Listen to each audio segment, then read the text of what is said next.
1교시 교재를 꺼냅니다. 우리 교재는 14쪽.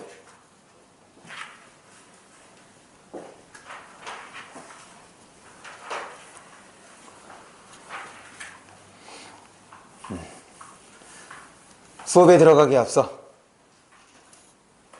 이제 월요일이 지나 이제 화요일이 지나야 되는 거지. 화요일이 지나야 진짜 새해인 거잖아.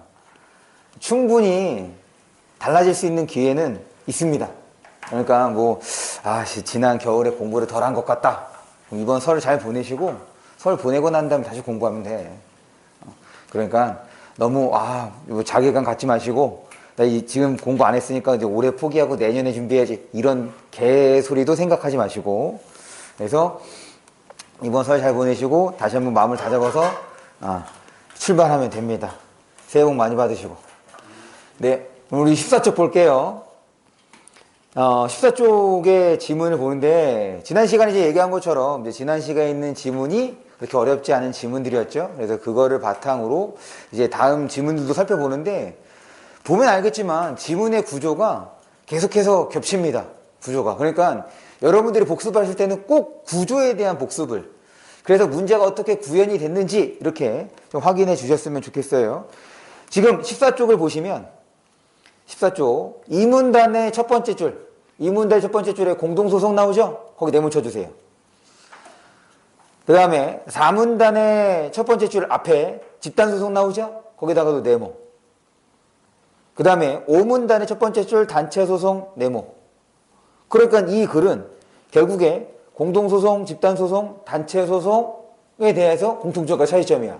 그런데 1문단을 보시면 거기 첫 번째 줄 A 회사에다가 물결 표시합니다. 1문단에 구체적 사례가 나왔네. 좀 독특합니다.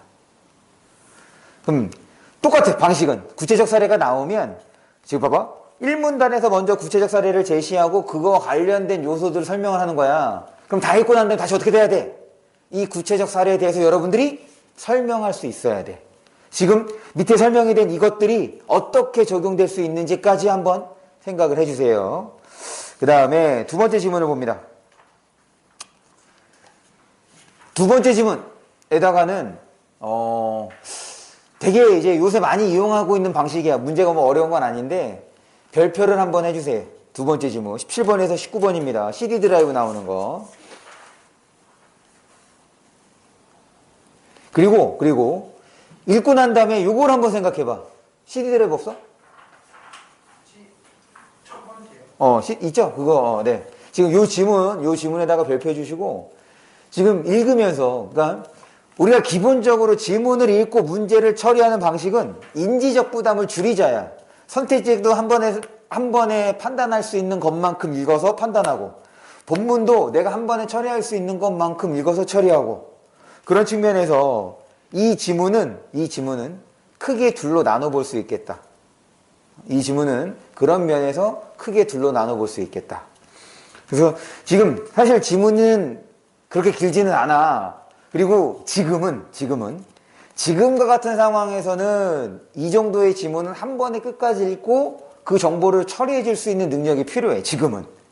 그런데 그건 이제 앞으로 우리가 계속해서 다져가야 하는 거라고 생각한다면, 방금 얘기한 것처럼 인지적 부담을 줄이자. 내가 처리해야 될 정보의 양을 조금 줄이면서 문제를 풀어가는 방식. 그래서 이 지문을 크게 둘로 나눠볼 수 있으면 방금 제가 한 얘기를 그래서 선생님이 이런 얘기를 하신 거구나 라고 이해할 수 있을 겁니다. 그래서 지금 이 독서 지문 두 개를 풀어볼게요. 시간은 1차 13분 드리고 2차 15분 이렇게 진행을 하겠습니다. 1차 13분, 15분. 그럼 현재 시각이 25분이니까 38분까지 시작!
10분 경과.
십삼 분 경과 추가 시간 들어갑니다.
지금 추가 시간 2분까지 해서 15분간 풀었는데 2분만 더 볼게요.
(30초) 뒤에 설명합니다.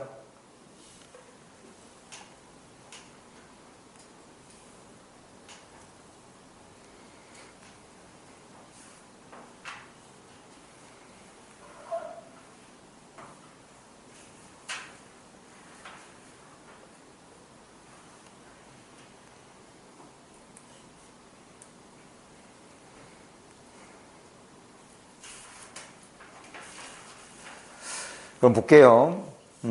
일단 생각보다 시간이 좀 많이 걸렸네. 나는 그래도 13분 정도 되면 한 반은 지금 우리 2명의 친구가 학원을 못 나왔는데, 여기 5명에 있는 친구 중에서 그래도 한 둘, 셋은 13분에 다 풀었을 거라고 생각을 했는데 그게 아니었어. 그럼 여러분들이 어떤 게 잘 안 됐던 것인지 봐. 간단해. 뭐가 간단하냐면, 우리가 빨리 문제를 푸는 건, 혹은 한 번에 문제를 푸는 건 지문을 제대로 소화하면 됩니다. 지문을 빨리 읽는다고 해서 문제가 빨리 풀리는 거 아니잖아. 지문에 있는 정보가 제대로 정리가 안 되면 문제를 못 풀어. 그 얘기는 문제를 풀 때마다, 혹은 선택지를 볼 때마다 본문으로 돌아가게 된단 말이야. 그거를 줄여야 시간을 줄일 수 있는 거라고. 그게 돼야 독해가 되는 거고. 아니, 왔다 갔다 하면 그게 무슨 독해야. 숨은 그림 찾기지. 그래서 제가 자꾸 강조하는 것이 구조, 글의 구조. 그 글의 구조에 따라서 내 머릿속에서 주어진 정보를 어떻게 정리해서 입력할 것인가, 거기에 여러분들이 좀 초점을 두고 좀 천천히 읽고 꼼꼼하게 보고 그렇게 습관을 들여야지. 그래야지 달라질 수 있는 겁니다. 우리가 2교시 때 푸는 기출문제 봐봐. 그것보다 여기 있는 지문이 훨씬 더 짧잖아. 그런데 푸는 거 보면은 거기에 있는 문제나 여기 있는 문제나 비슷한 시간이 걸리는 것 같아. 이 정도 수준은 여러분들이 좀 빨리 처리해 내가 이제 처음에 제시하는 시간 있잖아. 처음에 제시하는 시간, 그리고 이제 나중에 추가하는 시간. 그래서 보통 처음에 제시하는 시간에 푸는 게 여러분들이 적절하게 좀 독해가 이루어지고 있다, 문제 푸는 게 이루어지고 있다, 이렇게 봐주시면 돼요. 일단 요거 나눠드릴게요. 요게 이제 제가 읽고 푼 거에다가 표시를 한 거예요. 여기에 이제 그 문학까지 같이 있으니까 이따가 문학은 풀어보고 한번 채점도 해보시면 되겠습니다. 아직 채점하지 마시고 같이 한번 좀 볼 거야. 여러분들이 파악한 정보와 제가 파악한 정보가 어떤 면에서 차이가 있는지, 그리고 제가 읽었던 거랑 여러분들이 읽었던 면이 어떻게 차이가 있었는지 이거 한번 생각을 해보자. 봐봐. 첫 번째 지문이야. 그리고 이게 당시에는 좀 오답률이 높았던 지문들을 모은 거야. 그리고 내가 거기다가 난이도를 써놓은 건 지금의 관점에서의 난이도야. 아시겠죠? 그래서 제가 두 지문을 지금 한 10분 40초, 그래서 이제 여러분들에게 처음에 13분 15분 이렇게 제시를 했던 겁니다. 그럼 봅니다. 첫 번째 지문부터 13번에서 16번 지문이에요. 1문단에서 이제 A회사와 관련해서 A회사가 문제가 나서 이제 갑이 소송을 하려고 했는데, 지금 이제 그게 잘 안 돼서 공동소송을 진행하려고 했던 거지. 그래서 2문단이야. 2문단에서 이제 공동소송에 대한 설명인 거야. 그런데 3문단을 봅니다. 3문단에서 여기에서 이제 중요한 부분은 첫 번째 줄, 두 번째 줄, 세 번째 줄. 아니. 거기 이제 3문단 자체, 3문단에다가 별표 한번 해주세요. 왜 3문단에서 여러분의 별표가 필요한 거냐면 지금 1문단에서의 구체적 사례를 해결할 수 있는 방법으로서 공동소송을 설명했단 말이야. 그런데 3문단 봅니다. 이 사건에서 수만 명의 가입자가 손해를 입었지만 배상받을 금액이 적은 탓에 소송에 참여하지 않았고 그래서 전체 피해 규모가 엄청난 데 비해서 얻게 될 배상금이 너무 작아. 그래서 피해 구제도 미흡하고 기업의 시스템을 개선하는 동기를 부여하지도 못한다. 결국 공동소송에 뭐가 드러난 거야? 그렇지, 한계지. 그러니 이 한계를 보완해주는 집단소송과 그 다음에 단체소송에 대한 얘기인 거지. 그거 봐봐. 그런데 3문단에서 마지막 문장이야. 3문단에서 마지막 문장 보면 거기에다가 물개 표시해주세요. 이를 해결할 방안으로 물개 표시하고 그 다음 줄이야. 도입이 논의되어 왔다. 논의되어 왔다에다가 물개 표시. 그럼 아직 우리나라에는 그렇지. 집단소송하고 단체소송이 도입이 안 된 거지. 그래서 6문단이야. 그래서 6문단이라고. 6문단을 보시면 최근에 우리나라도 집단소송과 단체소송을 제한적으로 도입했대. 그래서 이 집단소송하고 단체소송을 어떤 사례에서 할 수 있는지를 제시해줬죠. 근데 내가 처음에 뭐로 설명했어? 1문단의 구체적 사례가 나왔기 때문에 이 글을 다 읽고 난 다음에는 지금 1문단의 구체적 사례와 관련 지어야 된다 혹은 연결해야 된다고 얘기했던 거지. 근데 자연스럽게 공동소송은 됐단 말이야. 그런데 한계점 얘기하고 지금 집단이랑 단체 얘기했어. 다시 최근에까지 읽었을 때 요 A회사는 최근에 도입된 거에 따르면 어떤 소송도 진행할 수 있는 거야. 그렇지. 단체 소송도 진행할 수 있는 거지. 그렇게까지 봐야 된다는 거야. 이렇게까지 봐야 글에 대해서 완벽히 소화가 된 거다. 구조적으로 소화가 된 거다라고 생각해 주시면 됩니다. 그러니까 내가 마지막 지문까지, 마지막 문단까지 다 읽었어. 그럼 바로 문제를 풀어? 아니야. 자꾸 머릿속에 정리해야 돼야지. 지금 6문단까지 읽었으면 다시 한번 눈으로 1문단, 2문단, 3문단, 4문단, 5문단, 6문단 짚어가면서 머릿속에서 그 내용을 좀 정리해달란 말이야. 그리고 머릿속으로 좀 그 내용이 정리가 될 수 있는 시간도 좀 주시고 읽었다고 바로 문제를 푸는 것이 아니라 다시 제가 여러분들에게 강조하고 그 다음에 이제 제 방법은 한 번에 지문을 소화하고 그 다음에 그와 관련해서 문제도 한 번에 처리하자 이런 측면인 거야. 자꾸 이제 왔다 갔다 하는 방법은 그게 운이 좋으면 2등급까지는 가능해. 근데 지금 상황에서 1등급 이상은 노려보기가 어렵습니다. 이제 지문에 대해서 완전히 소화가 돼야 해결할 수 있는 문제들을 제시하고 있기 때문에 그걸 이제 아주 잘 보여준 게 이제 작년 수능이었다. 이렇게 좀 생각해 주시고. 그러면 지금 이제 거기에서 여러분들이 눈여겨봐야 하는 문제가 바로 뭐냐면 14번 문제랑 16번 문제야. 14번 문제와 16번 문제에서 14번 문제는 틀린 선택지를 고르라고 했고 16번 문제는 맞는 옳은 선택지를 고르라고 한 거지. 그럼 여러분들이 14번에서 틀린 선택지는 고칠 수 있어야 돼. 글이 제대로 소화가 됐다면 얘는 이런 면에서 틀렸고 얘를 옳게 고친다면 이렇게 돼야 돼. 마찬가지야. 16번, 특히 16번 문제가 14번 문제보다 더 어려운데 14번 문제랑 16번 문제랑 똑같은 방식입니다. 즉 우리가 여기서 설명하고 있는 공동소송, 집단소송, 단체소송의 특징들을 어떻게 한 거야? 공통점과 차이점이지. 그럴 때 14번입니다. 14번의 답이 2번이야. 14번의 2번이 틀린 이유는 바로 대표 당사자라는 말 때문에 틀렸죠. 무슨 말이냐면 이 대표 당사자는 어디에 나오는 개념이야? 그렇지. 집단소송에 나오는 개념이란 말이야. 무슨 말이냐면 사실 내용을 보면 대표 당사자나 선정 당사자나 그 의미가 비슷하지 않아? 그래 비슷해. 비슷한데 대상 자체가 달라졌잖아. 개념 자체가 달라졌잖아. 그렇다는 얘기는 사용하는 환경도 달라져야지. 왜냐? 지금 2번 선택지에서 주어가 뭐야? 공동소송이야. 그럼 내용이 비슷하다 하더라도 뭐가 와야 돼? 선정 당사자가 와야지. 지금 이 2번 선택지와 같은 방식으로 16번의 나머지 선택지도 여러분들이 고쳐줄 수 있어야 된단 말이야. 16번의 답은 2번이에요. 그럼 2번이 맞는 거고 나머지가 틀린 거야. 그러면 지금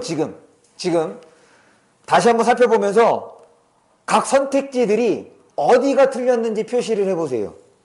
지금 2번 선택지에서, 2번, 지금 16번에 2번이 맞는 선택지였으니까 2번을 뺀 나머지 선택지가 어떤 구간이, 어떤 부분이 잘못됐느냐. 거기에다가 한번 밑줄을 쳐보자.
여러분들이 틀렸다고 생각하는 부분에만 표시를 해주시면 됩니다.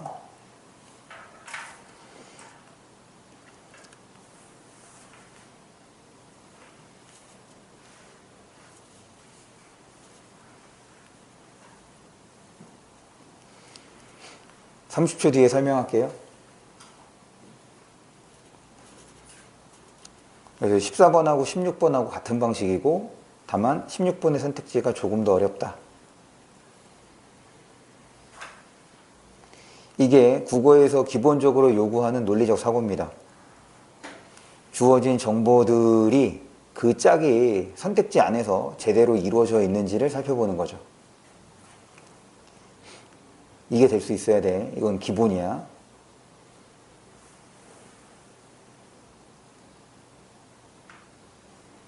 그러려면 선택지를 여러분들이 볼 때 조금 신경을 써서 좀 천천히 봐야 되는데 봅니다. 먼저 1번부터 볼게요. 개인정보 유출 피해야. 그러면 지금 육문단에 따르면 집단과 단체 중에서 뭐가 가능한 거지? 그렇지, 단체가 가능한 거지. 그런데 16번에 1번이 틀린 이유는 어딘가 문제냐면 피해를 입은 가입자들이 문제죠. 왜냐? 단체 소송은 누가 해야 돼? 전문가 단체가 해야지. 그 다음에 3번 선택지입니다. 증권과 관련된 사건에서 그러니까 얘는 이제 뭐가 가능한 거야? 집단 소송이 가능한 거네. 근데 뭐가 틀렸어? 중립적인 단체. 단체는 단체 소송인 거죠. 그 다음에 4번 선택지입니다. 대기업이 출시한 제품이 진인 결함 때문에 피해를 입은 소비자들이 얘는 이제 단체 소송의 가능성이 높겠네.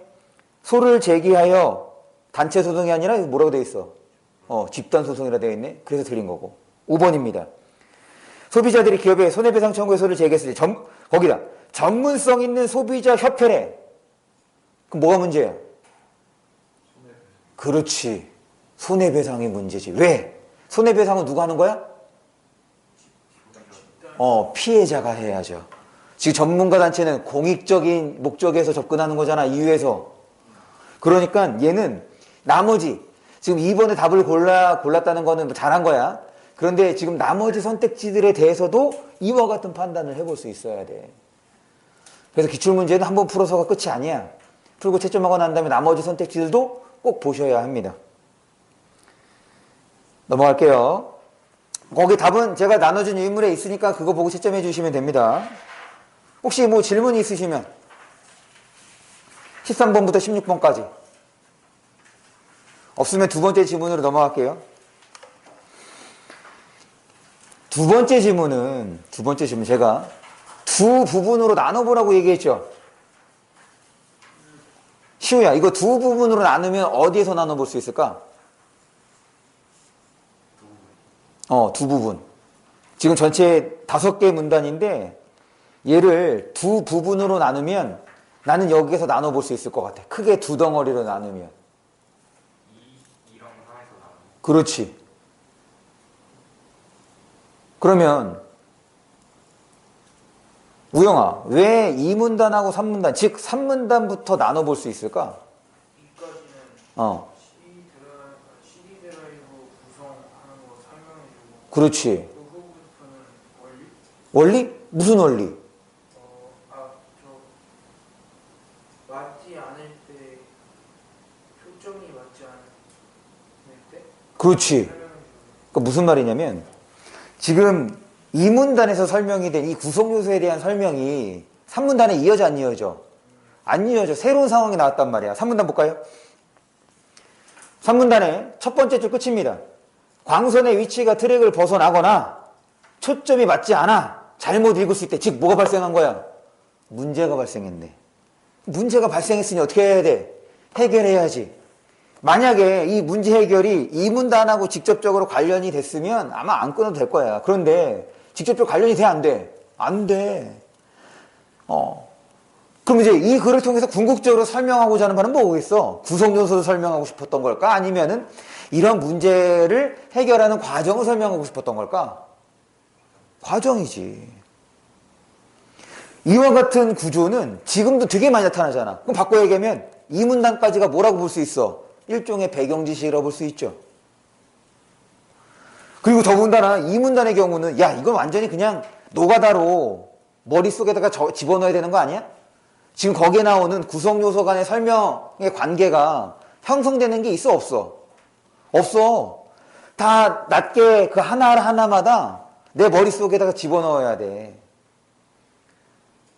그러고 난 다음에 4문단을 3문단을 봤더니 앞에 있는 상황이랑 좀 다르네. 그러면 걔로 해결할 수 있는 선택지를 먼저 처리해 주면 전에도 얘기했다시피 한번 사용된 정보, 문제에서 한번 사용된 정보는 재사용되는 경우가 드물단 말이야. 그러면 지금 그걸 해결할 수 있는 문제가 일단 17번 문제는 해결할 수 있죠.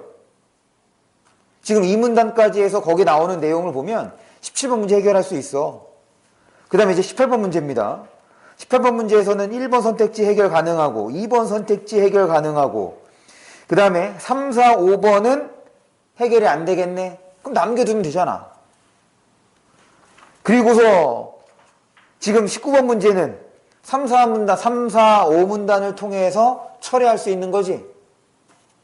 그래서 나머지 부분 읽고 나머지 문제 처리해주면 돼. 지문이 길어지면 이 방법은 더 효과적입니다. 한 번에 다 읽고 해결하려고 하지 마시고. 그럼 그러려면 여러분들이 뭐가 될 수 있어야 돼? 이 글에서 설명하고자 하는 대상이 무엇인지 파악하고 그리고 그 글의 구조를 지금처럼 따져볼 수 있어야 이어지지 않네? 그럼 내가 해결할 수 있는 거 처리하고 그 다음 살펴봐야지. 이렇게 접근해 볼 수 있는 거야. 그 다음에 3문단 볼게요. 3문단 보면 3문단의 첫 번째 줄 끝에서 지금 문제 상황을 제시한 게 두 개지. 트랙을 벗어나거나 초점이 맞지 않아. 됐어? 그래서 트래킹 조절 장치랑 초점 조절 장치. 그래서 4문단에서 설명하는 게 바로 뭐야? 4문단에서 설명하는 게 트래킹 조절 장치를 통해서 문제를 해결하는 거죠. 트랙을 벗어날 때. 그 다음에 5문단에서는 초점이 맞지 않을 때지.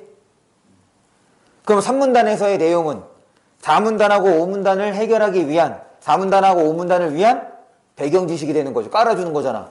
지금 거기에서 랜드 앞에서 1문단에서 얘기했던 랜드 피트에 대한 정보에 대한 얘기를 하고 있는 거지. 그리고 그것이 문제 상황으로 나타났을 때 어떤 일이 벌어졌는지가 4문단하고 5문단에서 얘기가 되는 거고. 그래서 이렇게 나눠서 접근해 주시면 보다 수월하게 해결할 수 있지 않았을까 생각을 해요. 그래서 17번에 4번이고 18번에 4번, 19번. 우리가 이제 19번에서 이렇게 구체적인 표나 사례를 보면 얘가 처리가 되어야 되는 거잖아. 본문하고 어떻게 맞는지를 확인을 해줘야 된단 말이야. 그럴 때 지금 제가 이제 표시한 거를 보면 상태 1은 뭐에 해당하겠어? 원래 상태 1의 값은 다 뭐여야 해? 그렇지. 전부 2여야 하는 거지. 그 다음에 상태 2는 전부 무슨 값이어야 되는 거야? 4여야 하는 거잖아. 맞아? 지금 이게 트랙을 맞거나 초점이 맞으면 거기에 있는 값이 다 어때? 동일한 거라고. 그런데 맞지 않을 때 문제가 생겼을 때 값이 달라지는 거고, 그럴 때 상태 1이 제대로 됐다면은 다 2의 값을, 상태 2가 제대로 됐다면 모두 4의 값을. 그럼 뭐가 랜드고 뭐가 팩트인지도 구분이 가능한 거네. 맞아? 여기까지 돼야 지금 본문을 제대로 이해하고 그걸 바탕으로 보기에다가 적용한 거야. 다시 보기에 구체적 사례가 나오면 최대한 본문에 나오는 내용을 어떻게 하면 붙여볼 수 있는지 그거를 생각을 해주세요. 그래서 적절한 내용이 5번이 되겠다. 질문?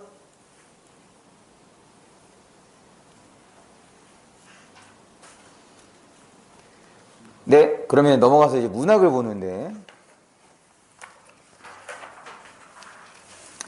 문학은 10분 드릴게요. 지금 이제 두 지문입니다. 현재 2시 1분, 그래서 2시 11분까지 시작. 네, 두 지문. 5번까지.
10분 경과 2분 더 볼게요.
(30초) 뒤에 설명합니다.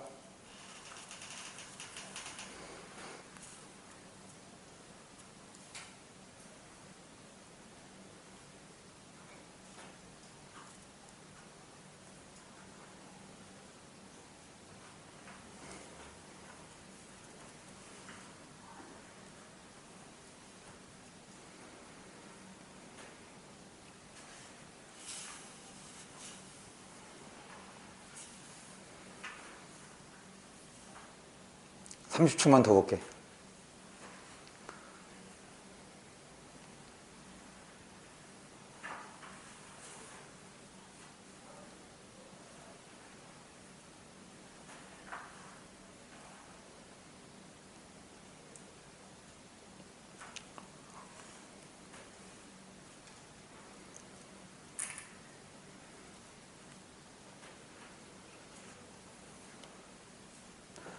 볼게요. 요 첫 번째 고전시가 요 시조 세 편, 그러니까 시조 세 편이 어려워서 갖고 온 건 아니고 지금 요 시조 세 편과 관련해서는 세 번째 문제야. 그러니까 이제 22번 문제 때문에 요 지문을 갖고 왔습니다. 일단 본문에 대해서 간단하게 좀 설명을 할게요.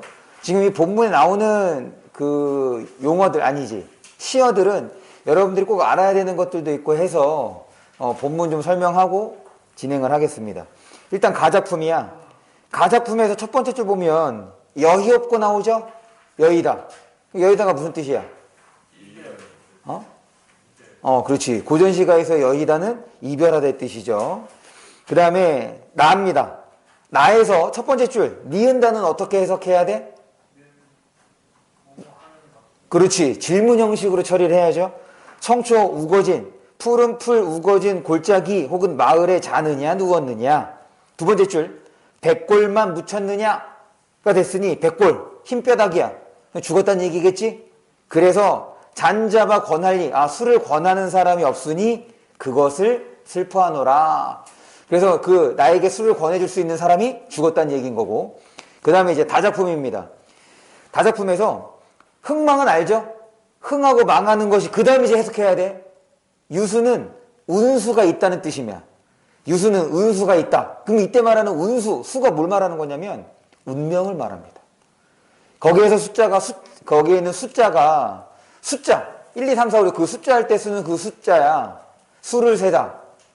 그런데 이게 고전시가에서는 무슨 뜻을 의미하냐면 운수야, 운수. 근데 이 운수는 운명인 거죠. 그러니까 흥하고 망하는 것은 이미 정해져 있다 이런 뜻이 되겠지. 그 다음 시조에서 500년 나오면 무조건 어디라? 시조에서 500년은 무조건 고려입니다. 고려가 망한 거야. 그런 거는 이제 기억해 주세요. 넘어갑니다. 그래서 20번의 답이 1번이 되는 거예요. 지금 가는 임의 부재가 되겠죠? 그 다음에 나는 그렇지. 술 마실 사람이 없어. 그 다음에 다는 고려. 그렇지. 그 다음에 이제 아까 22번 때문에 가까웠다고 얘기를 했는데 지금 이게 수능 기출문제야. 기출문제인데 1번 선택지를 보시면 다와 보기는 동일한 음보율이래. 그러면 시조의 음보율하고 가사의 음보율을 알아야 된다는 얘기지. 마치 내신 문제 마냥 지금 시조의 운율, 음보율, 가사의 음보율. 그런데 우리 다 알고 있죠? 몇 음보율이야? 4음보, 4음보. 깜짝이야. 다시. 음보하면 지금 시에서 음보는 딱 두 가지밖에 없어. 먼저 이제 음보하는데 3음보 아니면 4음보입니다. 음보는 딱 두 가지만 생각해 주세요. 그런데 이제 4음보일 때 이제 음수를 생각을 하는데 요 4음보일 때 음수는 3, 4조, 4, 4조를 얘기하는 거지. 됐어? 그 다음에 3음보는 때에 따라 달라. 현대시에서는 7호조가 많습니다. 그런데 고전시가의 경우는 3음보도 있고, 333조도 있고, 334조도 있고, 때에 따라 달라. 다시, 얘는 현대시예요. 7호조는 현대시입니다. 현대시에서 3음보는 7호조의 음수율을 보이고, 4음보의 경우는 3, 4조나 4, 4조를 보여준다. 그리고 음보율은 이렇게 3음보, 4음보밖에 없다. 기억해 주시면 되겠습니다. 그 다음에, 그거는 문제되는 게 아니야. 이게 답은 어렵지 않게 고를 수 있어요. 지금 2번이죠. 다는 이질적 공간을 대비하여. 그럼 다에서 이질적 공간 뭐 나와? 그럼 이질적 공간, 이질적이 무슨 뜻이야? 다르다는 거지. 그럼 최소한 다에는 공간이 몇 개 나와야 돼? 2개가 나와야 되는데 거기 나오는 공간이 하나밖에 없잖아. 맞지? 그러니까 이질적 공간이 거의 틀린 거란 말이야. 이해했어? 그런데 보기에는 이질적 공간이 있죠? 뭐랑 뭐? 이거 우리 내신하면서 많이 봤던 거잖아. 뭐랑 뭐야? 홍진하고. 네? 홍진하고 살림이지. 홍진하고 살림이 이제 공간적 대비란 말이야. 대조. 됐어?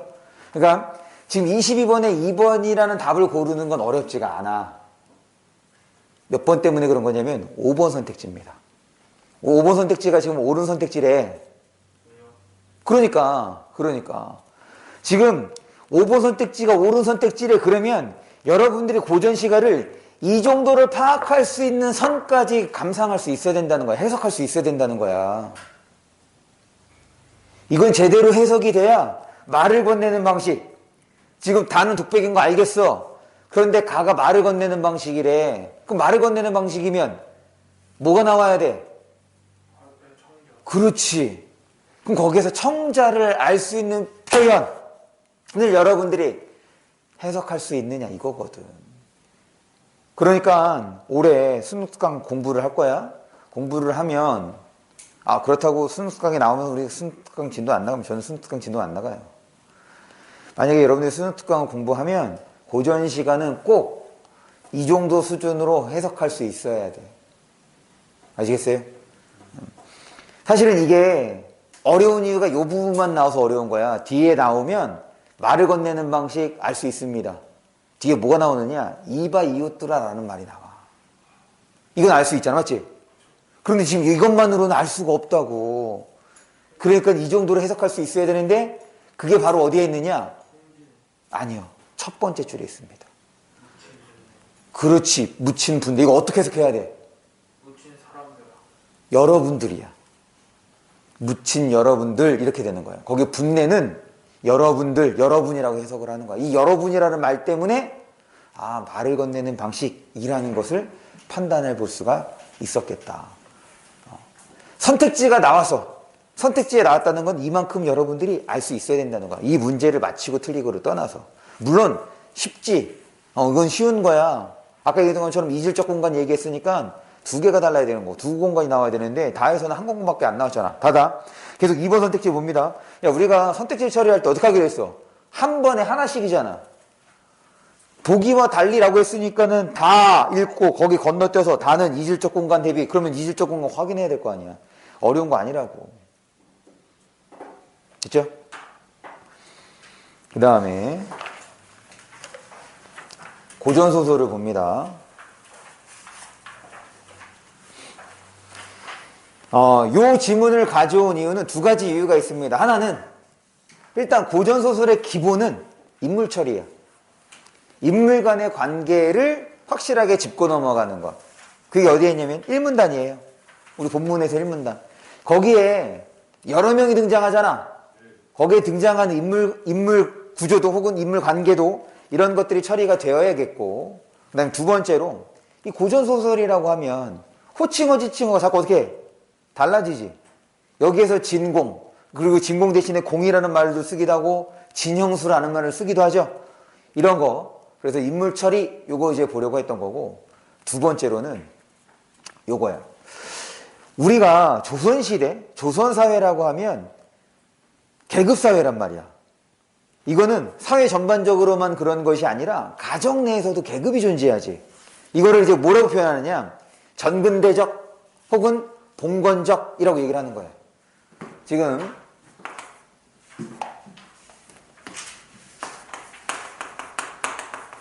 조선시대 사회상이라고 하면 여러분들이 요거를 이제 기억해 주는데, 봉건사회.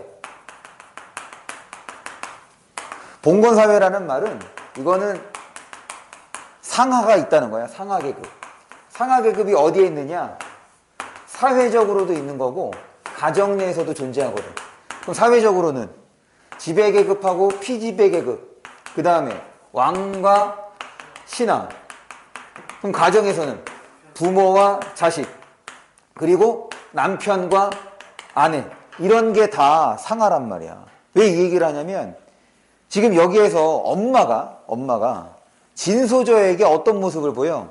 야, 너가 너의 판단에 맡기겠어. 지금 그런 거잖아. 보통은 어떻게 해? 부모가 시키는 대로야. 그런데 여기서는 진소저의 주체적 판단을 도와주고 있는 거지. 그런 면에서 좀 전형적인 모습을 벗어나고 있다. 고전소설의 전형적인 모습. 사실 이 정도로 나오는 진소저는 우리가 개성적 인물이라고도 할 수가 있는 거야. 그러면 조선시대에 보통 여성은 어떤 모습인데? 소극적이거나 수동적이거나 이래야 되는데 얘는 그렇지 않잖아.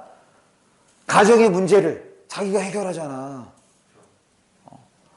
그런 면에서 개성적 인물 혹은 주체적 인물, 이런 게 고전소설의 전형성을 벗어난 것이라 봐주면 되겠다. 우리 지난 시간에 현대소설 할 때도 그런 거였잖아.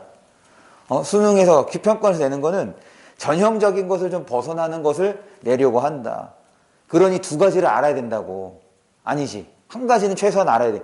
뭐가 전형적인지, 이게 바로 문학과 관련된 배경 지식이란 말이야. 아, 그래서 여기에서의 캐릭터가 이런 모습이어서 다른 거구나. 그리고 지금 그걸로 이제 문제를 낸 게 바로 25번 문제죠. 그걸로 낸 게 25번 문제야.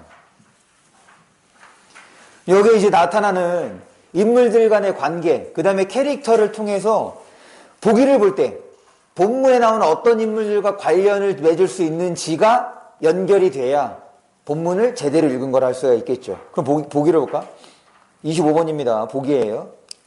임금과 신하의 권력관계가 역전된 정치적 구조에서 신하가 정치를 좌우하는 현실, 어떻게 드러나? 지금 그 관계가 역전된 정치적 구조를 보여주는 인물이 누구랑 누구야? 조문화랑?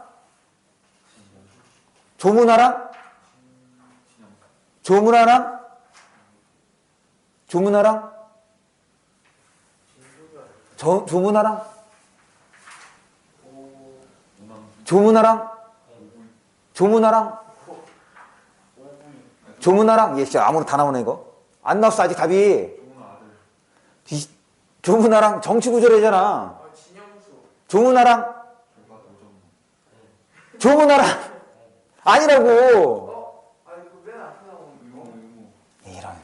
조문화랑 천자의 관계지. 야, 임금과 신하의 권력 관계래잖아. 진공이 임금이야? 이런. 거기 천자가 나오잖아. 인물 처리 제대로 안 되네. 중략 위로. 중략으로 두 줄 위로 올라갑니다. 엄숭을 사주에 진공의 옥사를 천자에게 아래에게 했더니 지금 사형을 감하는 대신 어떻게 귀양을 보내게 했다. 거기 천자 나오잖아. 이거 엉터리. 다시 지금 여러분들이 제대로 소화가 됐다면 보기에서 그런 부분이 본문에서의 인물들과 관련이 지어져야 된다고. 계속 볼게요. 그래서 지금 그 임금과 신하의 역전된 정치 구조는 지금 조문화 혹은 엄승과 천자의 관계가 되겠고, 그 다음에 자신의 판단과 지략으로 해결책을 모색하는 적극적 인물은 그렇지 진소저가 되겠죠. 그리고 그런 인물의 사리 판별을 돕는 인물로는 엄마를 볼 수 있겠지. 왜? 엄마가 시키지 않고 너의 판단에 맡길게 도와주고 있는 거잖아. 너가 알아서 잘 판단할 수 있도록. 혹은 이제 돕는 주변 인물로 이제 유머를 또한 꼽을 수 있겠죠. 다시 지금 이 보기에 대한 처리는 이런 식으로 이루어지는 것이 좋겠다. 그래야 여러분들이 잘 읽고 있는지 그렇지 않은지를 스스로 좀 점검해 볼 수 있는 거예요. 물론 모의고사 문제를 풀 때나 기출 문제를 풀 때 보기를 통해서 먼저 사전 지식을 얻고 사전 정보를 확인하고 난 다음에 보는 것도 나쁘지 않다. 근데 문제는 그렇게만 문제를 풀다 보면 본문 자체에 대한 감상도 이해도가 떨어질 수밖에 없어. 그거를 연습해야 돼. 그거를 훈련해야 되는데. 그러니까 처음 연습하고 이렇게 문제를 풀 때는 되도록이면 그러니까 실전에서 실전 모의고사가 아닌 우리가 이렇게 기출 문제를 충분히 음미하는 때라면 보기는 저는 나중에 지문을 먼저 읽고 보기를 나중에 읽는 것을 추천합니다. 됐죠? 네. 여기 1교시 수업은 여기까지 하고 요거는 정답을 이따가 지금 아직 우리 시우가 안 풀었으니까 시우가 풀면 정답을 배부를 할게요.